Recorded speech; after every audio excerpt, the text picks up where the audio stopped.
21 MLA సీట్లు 2 MP సీట్లు గెలిచి దేశంలో రికార్డు కొట్టింది జనసేన.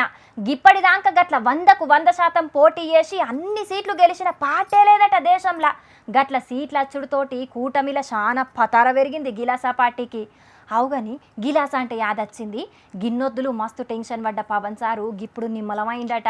పిఠాపురంలో గెలిచినందుకు అనుకుంటున్నారేమో, కాదు కాదు, మరెందుకో తెలవాలంటే గీ ముచ్చట అరుచుకొని రావాలి.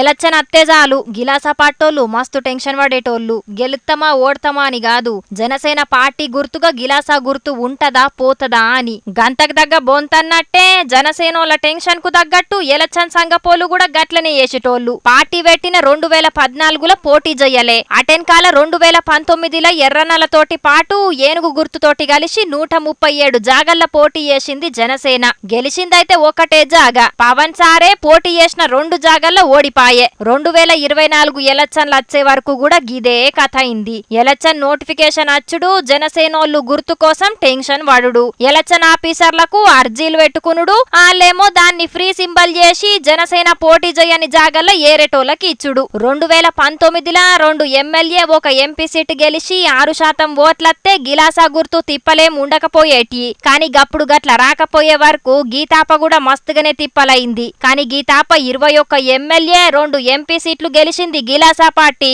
8.5% వచ్చినాయి ఓట్లు. అంటే గిలాసా గుర్తు ఇప్పటికేంచి జనసేనదే అన్నట్టు. పార్టీ పెట్టిన 10 ఏళ్ల తర్వాత జనసేనకు గిలాసా గుర్తు పర్మినెంట్ అయింది. ఇక ఇప్పటికేంచి ఏ ఎలక్షన్లు వచ్చినా కూడా గుర్తు గురించి పరేషాన్ కాకుండా ప్రశాంతంగా ప్రచారం చేసుకోవచ్చు. ఇప్పట్లెక్క రికార్డులు కొట్టచ్చు. గాజు పలిగే కొద్ది పదునెక్కుద్ది అని ఇంకో 4 డైలాగులు ఎక్కువ కొట్టచ్చు. ఎంతైనా మనం ఇష్టపడిన గుర్తు మన సొంతమైతే ఆ కిక్కే వేరప్ప అని సంబురపడుతున్నారు గీ ముచ్చటెరకైన జన సైనికులు.